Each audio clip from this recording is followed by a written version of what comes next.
Yo, welcome back to the house where we talk news, celebrities, and hot topics. So listen, I want to go ahead and talk about this Hollywood Reporter interview that they had with the face of the Bravo Network, Mr. Andy Cohen, who's been hosting Watch What Happens Live for 15 years. Wow, that's crazy. Listen, the bulk of what I want to mention or what I want to read has to do with Brandi Glanville and Caroline Manzo. Remember Caroline Manzo, originally of the Real Housewives of New Jersey? She starred in a now scrapped season of Real Housewives Ultimate Girls Trip, where they filmed in Morocco with Eva and Phaedra and Brandi and Caroline and all the rest of the girls, and I think Alex McCord, if I'm not mistaken. Well, Caroline Manzo is now suing the network, Peacock, Bravo, Andy, and everybody else in between and who's involved because she felt like she was sexually harassed by Miss Brandi Glanville. In turn, Brandi Glanville got upset with the network and retaliated because she does not feel protected. And so she came up with this allegation that Andy Cohen sexually harassed her. Andy Cohen then came out and said that whatever he did was a joke, but that he apologizes. Okay. I also want to mention what's mentioned in this Hollywood Reporter interview is Leah McSweeney, who is suing the network and everybody else in between for, I guess, encouraging alcohol abuse and ruining her sobriety and cultivating a hostile, toxic work environment. And then you also have Ebony K. Williams, who said that she experienced racism on set with Ramona Singer. And then you have Bethany Frankel, who is really spearheading this campaign for this reality awakening, reckoning. And I think Bethany Frankel is quite annoying. However, I do agree with the fact that a lot of these reality TV stars, all of these reality TV stars, deserve residuals if y'all are going to stream and air their shit for 50 years to come. Okay.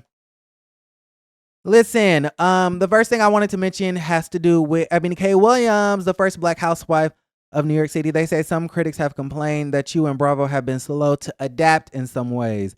Ebony K. Williams, the first Black housewife of New York City, says that she encountered pervasive racism on the show. Andy said, I can't speak to her particular experience and I'm no longer in charge of programming decisions there, but I'm proud of all the work that Bravo has put into making their shows more representative of the country's demographics. George Floyd, he says, was a shift along with Candy Burst Tucker. Okay. Putting some heat to their ass. He says that was a shift that forced us to look at all of our programming. Bravo made it a mandate to diversify its shows. I mean, they had a show, Summer House, with a whole bunch of white people partying in the Hamptons, and Southern Charm, a whole bunch of white people in Charleston. They thought, why are a lot of the shows so segregated? They decided that there needed to be more representation across the dial. Okay, so that's why we have Crystal on Beverly Hills and Garcelle on Beverly Hills, and that's why we have that one black lady on Summer House, and that's why we have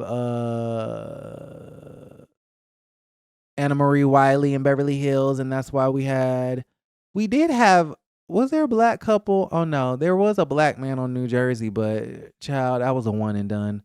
I think her name was Tracy, if I'm not mistaken. That don't count. Like, what are the non-segregated shows? There was a black girl in the beginning of EPR, but now she's suing the show. Why they didn't bring this up in this damn interview? That Stassi, what's her name? Not Precious, child. Sparkle, Joy. That girl with the bad wigs. Okay, she came out and said toxic, hostile work environment, racism. Anyways, okay, Brandi and Caroline Manzo.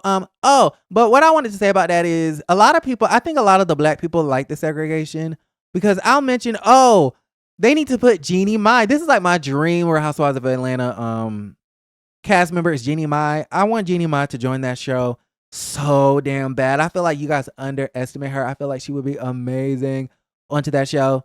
But then all of the Black Bravo fans are like, no, we want to keep Atlanta black. This is a black show. And this is a show with black women for black people. And we want to keep our show black. So in a way, I'm kind of thinking, well, the black people want to keep the black shows segregated. And I'm sure that there were people who really wasn't fond of Anila on To Married to Medicine and, whatever. I mean, I'm just saying. And then you already see the colorism issues that they got over there in Potomac. So imagine if You just hopped all the way over to the fence and, casted a white woman. I mean, I'm just saying, it seems like the black people, according to my data and my research, a lot of y'all like the fact that it's segregated. And before the keyboard warriors want to come after me in the comments, what I really mean is that the Black Bravo fans want to protect their black spaces. It's not that they want it segregated. They just want a space for black women and black women only. That's what I mean. All right. But anyways, y'all let me know in the comments down below. Okay, so listen, Brandy Glanville and Caroline Manzo have both complained about sexual harassment, and Leah McSweeney told Vanity Fair that the ratings map producers hid liquor bottles on the set and sabotaged her sobriety. I mean, her feelings are valid, but I don't see it. Are these isolated complaints or symptoms of a larger problem? Andy said, unfortunately, I can't talk about some of these things, but what I'll say is that what I'll say about the alcohol is that we have so many sober people and people who have gotten sober on the show, like Countess Luann. And we have people who've never had a drink during the entire run on the show, Jill Zarin and Candy Burrs. Okay, and Heather Dubrow will just have an occasional glass of champagne. So sure, there are people who drink. There are so many people who never drink. We don't force anyone to do anything, but no one is secretly hiding liquor bottles on set. That's ridiculous. We've been very supportive of people's sobriety. Okay, and I actually believe him. I mean, these people are crazy on their own. Now, do they provide free liquor? Like when I'm watching Summer House, do I think that they're sitting up there buying that liquor themselves? Probably not. Probably not. I don't think so. So I do think that they probably provide liquor. But to me, if you're going to go on like Summer House or even Real Housewives, to me, I just kind of feel like, and you're on a sober journey, it's almost like a sober bartender. You know that your sobriety is important.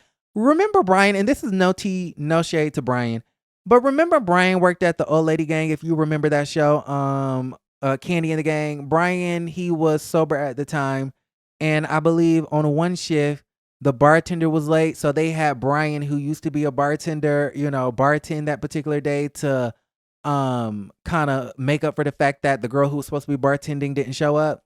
Okay. It's a situation like that. And then he was looking at them like, well, why would y'all put me here? Y'all know that I'm recovering. Y'all know that I'm sober right now, that I'm on a sobriety journey. And then y'all gonna put me behind the bar. Like, what sense does that make? Okay, so imagine a bartender who's actually like trying not to drink and then just being around drunk people and being around, I don't know, unless it doesn't faze you, then sure, why not? But if you know that you have a problem and you may revert back to your old ways at any given moment, why would you put yourself in that predicament? I don't really know. I don't know. Okay. But Bravo wouldn't be the first network to use liquor to gin up some drama. Okay, the Hollywood Reporter stated. Andy responded with, we don't need to gin up any drama. Have you seen Ramona Singer on a random Tuesday? Yeah, racist. Allegedly.